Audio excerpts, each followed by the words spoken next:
No ei, mõtlesin, et filmin üles mõned mõtted, mis mul tekkisid. Et tänane tugigrupp just mingi mõni aeg tagasi nüüd lõppes. Ja siis, kui nagu kõik jagamised olid, kõik toimumised, kõik asjad olid ära räägitud, siis jäid nagu mõned mõtted kõlama lihtsalt. Et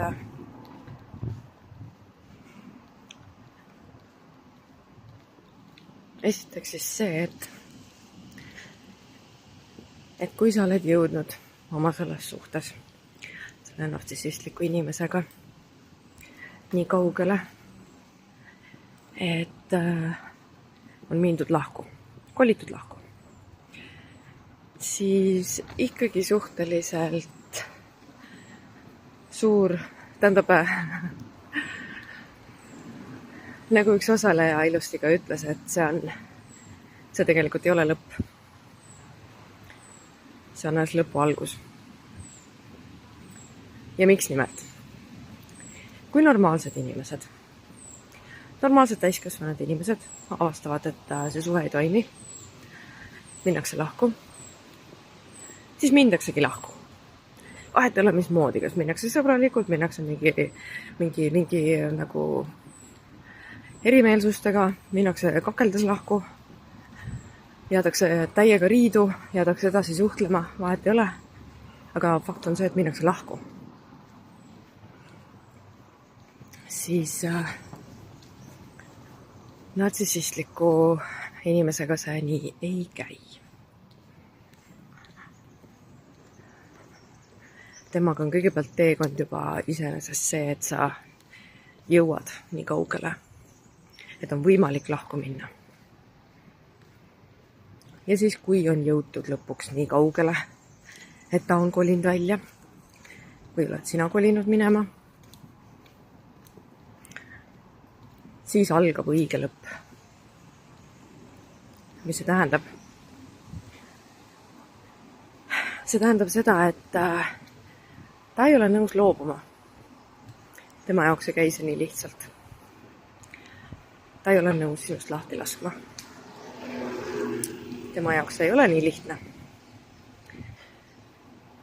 Ja mitte selles mõttes ei ole tema jaoks nii lihtne, et tal on nii raske sinust lahti lasta ja mingid siuksed jutud. Ei, absoluutselt mitte.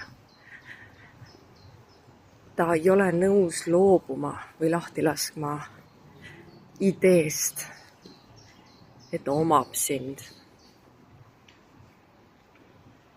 Sa oled tema jaoks omand. Sa oled seda kogu aeg olnud. Vahet ei ole, mismoodi see suhe algas. Vahet ei ole, kui ilus see oli alguses. Vahet ei ole, kui ilus see vahepeal sul oli. Sa oled omand. Punkt.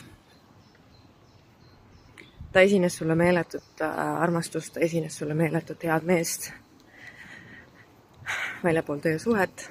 Ilmselt kõik inimesed arvavadki, et ta ongi ideaalne inimene. Aga tema jaoks oled lihtsalt omand. Ja sel hetkel, kui sa oled jõudnud nii kaugele, et sa oled talle öelnud, et nüüd on kõik, astud tema kontrolli alt välja, siis sa alles hakkad nägema seda, mis see lõpp tema jaoks tähendab. Ja kui väga tema ei luba seda lõppu. Sellepärast, et tema jaoks lõpp tuleb siis, kui tema nii otsustab. Mitte sina.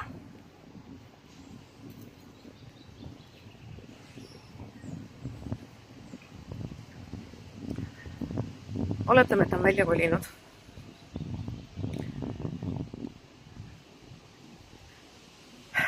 Ja tundub, nagu kõik ongi juba läbi. Ei pruugi see absoluutselt tähendada seda, et ta ei tule tagasi. Ikkagi. Ja nagu päriselt tagasi. Kui ta leiab endas, mis tähendab leiab endas, tal ongi see, ühesõnaga, kui tema otsustab, et tema ikkagi tahab sind omada, tal on vaja saada uus doos kätte seda laksu, mis tema saab siis, kui ta on sind viinud endast välja. sa ju reageerid, tal on seda reaktsiooni vaja. Keegi teine praegult ei reageeri niimoodi, sest ta ei ole suutnud veel praegu viia mitte kedagi teist nii kaugele, nagu ta on suutnud sinu viia. Tema jaoks on see laks, see ongi see, mida ta tahab. Ja ta võib igal sekundil otsustada, et ta nüüd kolib tagasi. Seda enam juhtub see kindlasti siis, kui te omate ühist kodu.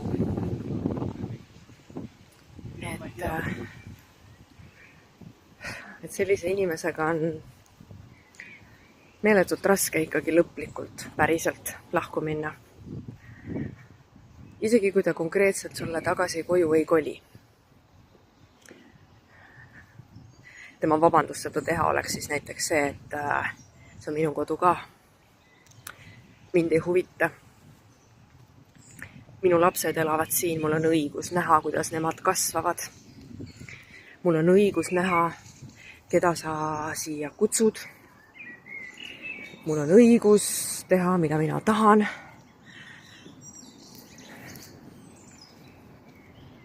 Minu asjad on siin, ma ei tea, minu pastakas jäi siia, see on reaalselt see asi, mis tal sinna jäi, võib tähendada kas või reaalselt pastakat. Ta lihtsalt jäi maha tema pastakas, see on kõige parem pastakas üldse, tema nüüd tahab seda tagasi saada. Ja kuna see pastakas on seal, siis tal on õigus tulla sellele järgi. Ja mitte enam ära minna. Sest tegelikult talle ju meeldis see. Kodu on hea koha peal või ma ei tea, mida iganes selles mõttes. Sa hakkad siis alles nägema, milleks ta päriselt võimeline on. Et see saab päris julm olema, tähendab. Kui on mindud lahku temaga niimoodi, et kas siis sina kolib minema või tema kolib minema, siis minu soovitus, ära mitte sekundiks ka arva, et see lähebki nii lihtsalt. Et nii lihtsalt ongi ja nii jääbki. Ja nüüd ongi kõik, sa oled vaba. Sellepärast, et isegi kui kuu aega on rahumajas, see ei pruugi nii jääda. Piisab sellest ühest tema mingisugusest otsusest, tema mingisugusest tahtmisest, tuule suunast, ma ei tea, kuu seisust, millest iganes. Või siis näiteks sellest, kui tema saab teada, et sa nüüd tunnedki ennast vabalt ja sa hakkad ennast uuesti üles ehitama. Äkki sa leiad endale uued sõbrannad, äkki sa leiad endale kellegi. See on piisav põhjus talle, et hakata sind uuesti kummitama. Rohkem polegi vaja. Ta kuuleb küla pealt, ta näeb ta ma ei tea, leiab kuskilt mingi pildi, sest ära mitte sekundiks ka arva, et tema jaoks on nii kõik, et ta ei hoia sinul silma peal. Hoiab ja kuidas veel. Isegi siis, kui ta väidab, et ta seda ei tee, isegi siis, kui sa oled omast arust kõik jäljed ära kustutanud, sa oled tema ära blokeerinud, sa oled ühised tuttavad ära blokeerinud, sa ei suhtle kellegagi, sa ei jaga mitte midagi. Ta leiab viisi. Ta leiab viisi. Ta hoiab su silma peal. Ja nii, kui ta avastab, et sa oled hakanud elama, on ta tagasi. Ühel või teisel viisil. Kas ta hakkab sattuma kuskile samadesse kohtadesse, lihtsalt pildis olla? Kas ta hakkab sinu ühiste tuttavatega jälle mingisugusel X põhjusel lävima? Või siis ta hakkabki reaalselt, konkreetselt lihtsalt jälitama. Jube kurb on selle juures see, et need ühised tuttavad ei saa tihti aru, kellega neil tegemist on. Sest ta on ju maalinud endas kui pildi, kui ideaalsest inimesest. Asi oli ju sinus, et ta üldse lahku mindi. Sina oled see psühhopaat ja ebastabiilne ja ei oska suhet hoida ja sina lõhkusid selle kõik ära ja tema on see ohver ja sina ei osanud teda hoida ja et ühesõnaga jah. Ja kui ühesugused on nende mustrid, see on lihtsalt fantastika selles mõttes, kui ühtemoodi nad kõik mõtlevad. Et mõnes mõttes julm. Neil olekski nagu reaalselt mingisugune playbook kaasa antud ja siis selle järgi nad toimetavad väga väikeste eranditega, väga pisikeste eranditega. Mingi mõte oli mul veel, mida ma tahtsin jagada, mis ka tänasest grupist õhku jäi, aga see kuidagi nüüd praegult läks nagu kuskile. Huvitav, mis see oli? See oli just see esimene mõte, mis ma tegelikult tahtsin jagada ju.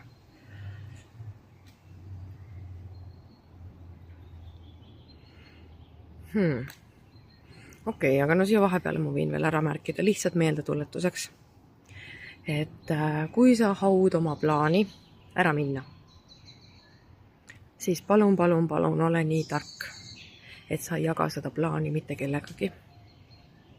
Sa teed selle plaani üksi, mõne üksiku, rõhutan veel kord, üksiku usaldusisikuga, kellest sa päriselt tead, et sa võid teda usaldada. Et ta ei läheks kandma ette sellele nartsissistile.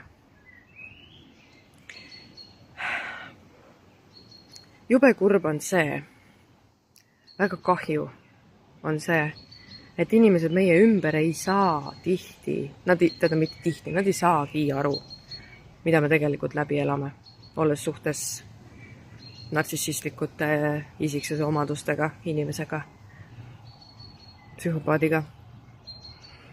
Nad arvavad,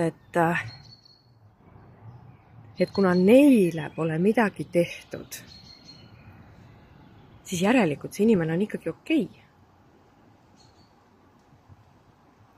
Ja kui see inimene oskab väga kenasti nagu jätta mulje, et tal on siiras mure su pärast, või siis laste pärast on ju, ta siiralt muretseb, kuidas sa nüüd hakkama saad ja kuidas sul ikka on ja seda enam, kui ta on suutnud sind terve selle suhte aja viia nii majanduslikult nulli omadega, et sa olidki temast sõltuv sõna otseses mõttes, on ju, sellepärast, et ta on ju nii hea mees, tema käib tööl, sina ei pea jumala eest mitte lillegi liigutama, et ta ju hoolitseb sinu eest.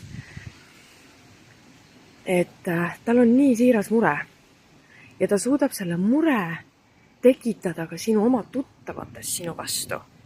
Ehk siis ta kogub endale nii mõnusa ägeda seljataguse, et saada infot sinu kohta. Mängides see välja siis nagu mure. Sellepärast, et ta otse sinuga rääkida ei saa, sellepärast, et te olete ju riius ja ma ei tea, mis kõik veel. Ja sinu oma lähedased, nad ju ometi muretsevad ka sinu pärast. Ehk siis neil tekib mingisugune teatud mõttes ühisleer, mille agendad on mõlemal poolel täiesti erinevad. Ühel on siiras mure sinu pärast ja mõtleb, et teisel on ka. Aga teise huvi on lihtsalt saada infot, et kontrollida. Seda infot sinu vastu ära kasutada.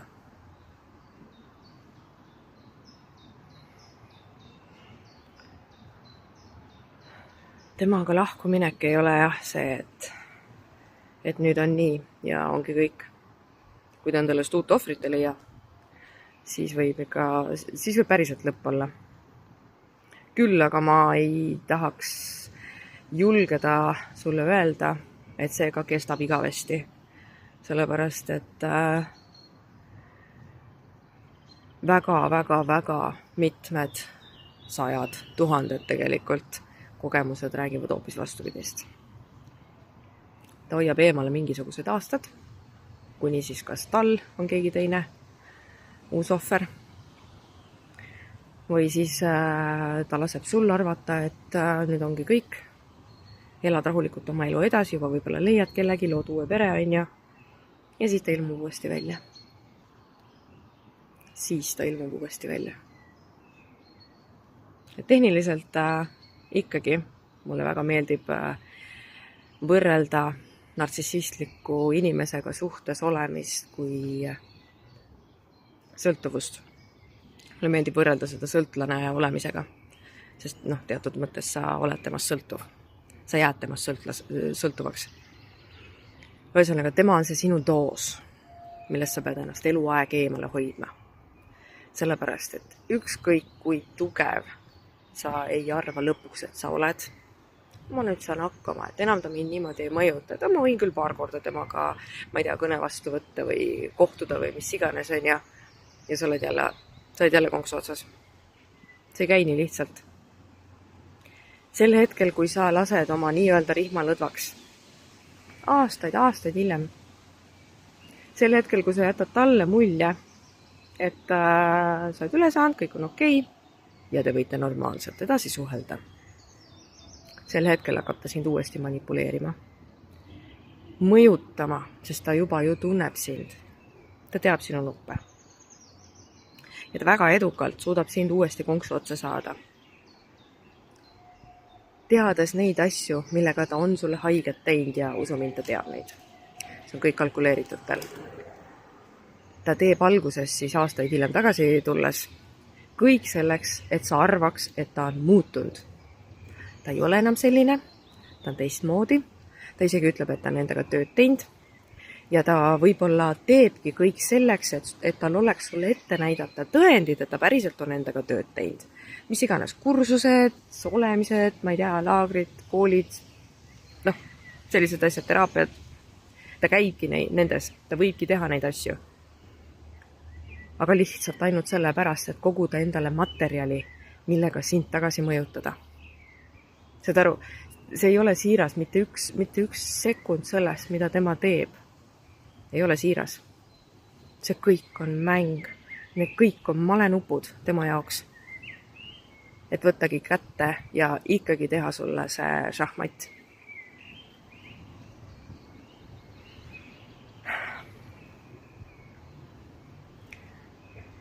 Ma ei tea, mismoodi ma suudan selle, ta ilmselt ei suudagi sellepärast, et kes ei ole kogenud seda, ei saagi sellest aru saada. Ja nüüd mul tuli meelde ka see, millest ma enne tahtsin rääkida.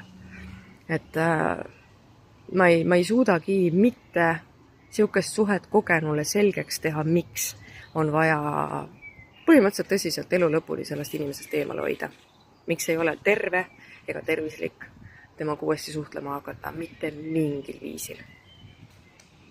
Okei, kui on lapsed, siis on natukene teine teema küll, aga kui lapsed saavad 18, kõik. Julmalt lihtsalt ongi kõik, ükskõik mida ta teeb, ükskõik mida ta lubab, ükskõik mida ta ette sulle maalib. Vahet ei ole, sul ei ole vaja selle nõela otsa uuesti sattuda, sul ei ole vaja selle pitsi otsa uuesti sattuda. Lihtsalt hoia eemale. Ja lihtsalt nii ongi. Ja sa ise pead selle otsuse endas ära tegema, sa pead ise teadma, miks ja millest, kellest sa eemale hoiad. Mitte keegi teine ei hakka sellest mitte kunagi aru saama. Sest ta on ju nii teistmoodi, ta on nii muutunud juba, issand jumal, nii palju aastaid on möödas. Võib-olla ta enne oligi mingi, ma ei tea, mis on ju. Nüüd on ju kõik muutunud. Äkki ta kasvas suureks vahepeal. Mida iganes.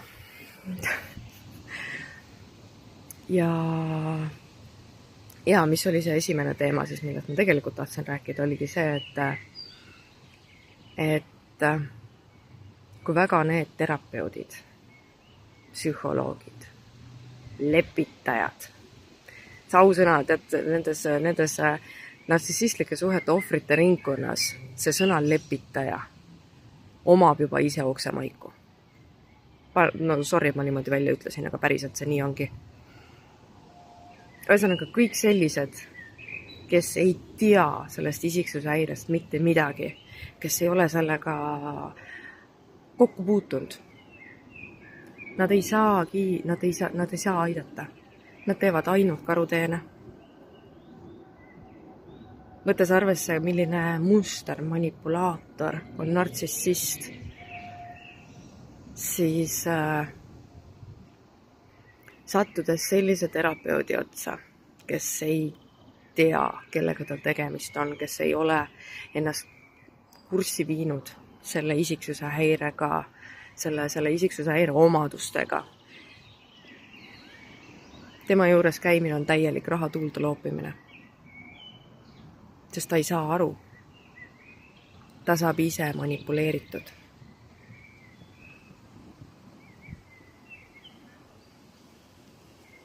Ta saab reaalselt ise manipuleeritud.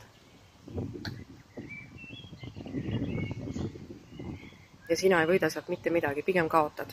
Sellepärast, et siis tekib 2 inimest, kes üritavad sulle selgeks teha, et asi on sinus, et sina oled probleem.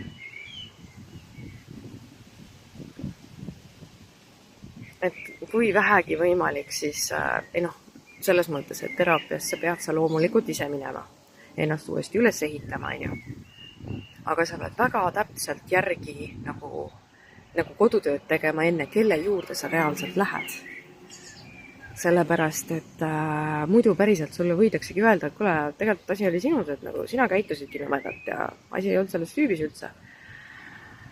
Või naises, kes iganes selles nartsus. Et asi oligi sinus. Sina pead suureks kasvama hoopis.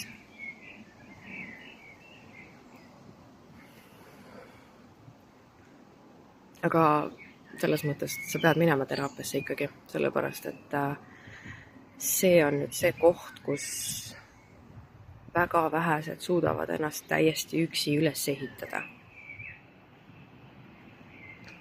Väga vähesed. Ma tean, kui raske see on, sest mina olen seda üksinda teinud. See on jõhker tegelikult. See on väga jõhker. Seda enam, et sul ei ole ümber mitte ühtegi inimest, keda sa nagu päriselt usaldada saaks, sellepärast, et kõik on ära tinistatud selle nartsu poolt. Sul ei ole mitte kedagi. Sa ei julgegi minna kuskile. Ja siis on selline seis ka veel, kui ta on suutnud sind viia majanduslikult sellisesse auku, et sul ei ole mitte mingeid sääste, sul ei ole mitte mingit võimalust tööle minna. Sa oledki täiesti üksi. Sealt välja ronida.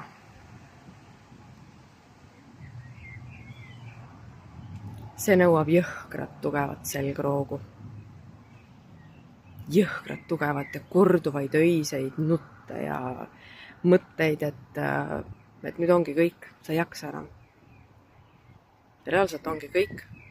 Nagu see isegi leiad ennast teinekord selles kohas, kus sa mõtled, et siis kui sind enam ei oleks lastel lihtsam. Aga kokkuvõttes saab sellest ikkagi välja. Selles mõttes on nagu, ma võin kinnitada, et saab välja. Aga ma siiralt soovitan seda mitte üksi teha. Ja kui kellegagi, siis väga täpselt uuri järgi, kes see on, kelle juures sa käima hakkad, kelle abi sa palud. Sellepärast, et ma olen seda korduvalt toonitanud ka, et need teraapiasessioonid peavad käima natukene teistmoodi kui klassikalised need sessioonid. Et meil ei ole võimalik inimesega, terapeudina siis, minna kohe otsima juurpõhjuseid sellel asjal. Minna kohe, meil ei ole võimalik kohe võtta see inimene kätte ja hakata otsima, kus see ikka alguse sai, et miks sa ikka sellises seisus oled. Ta ei ole selleks veel valmis. Ta on niigi katki.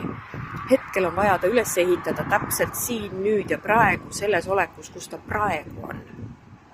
Tal on vaja tekitada nüüd ja praegu see julgus, et ta üleüldse julgeks hakata tagasi vaatama. Tal on vaja enne hakata vaatama seda, mis praegu on. Siis on vaja hakata vaatama seda, mis edasi saab. Ja alles siis lõpuks saab minna sinna, kust see asi kõik alguse on saanud. Need seansid peavad käima niipidi. Muidugi olenevalt inimesest, on ju, et töötades inimestega, siis peaks suutma sellistel asjadel vahet teha ikkagi. Et ära tajuda, milleks inimene on valmis ja millal. Et kui sellega nagu veits puusse panna, et siis on veel palju õppida. Ja siis võiks mitte nii väga inimestega tahta veel tööd teha, on ju. Aga kahjuks kliendid ei tule sulle seda ütlema, et kuule jõu, et sa nüüd panid veits puusse, et tegelikult sust ei ole abi mulle. Indikaator võib olla see, et nad lihtsalt kaovad ära sul. Aga nad ei kipu ütlema seda asja, nad pigem räägivad linna peal kuskil seda juttu. Ringiga kuskilt äkki kuuled, et inimesed ei ole rahul sinuga. Et jah. Aga me peame terapeudina nende selliste inimestega, kes tulevad sellistest suhetest ikka väga teistmoodi ringi käima. Klassikaline teraapia, see ei toimi. See võib pigem kahju teha.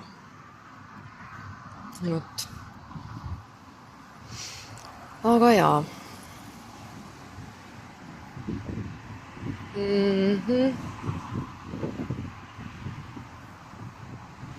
Kokkuvõttes ma olen väga rahul, et mulle sattus ette see võimalus. Ma lihtsalt pean praegu. Issand, kui hästi nad lõhnavad. Just enne linna tulles ma mõtlesin, et terve linn võiks olla täis igal võimaliku nurga peal sireleid, sellepärast et see lõhn on lihtsalt nii hea. Et ühesõnaga ma olen väga õnnelik, et mul sattus ette niisugune võimalus hakata sellisel viisil enda kogemust nagu töösse panema. Ehk siis korraldama neid tugigruppe, anda inimestele edasi seda, mida mina oleks vajanud võib-olla, mida minul ei olnud. Seda tuge, seda lihtsalt kohal olemist ja seda võimalust ennast rääkida tühjaks ja seda võimalust lihtsalt jagada.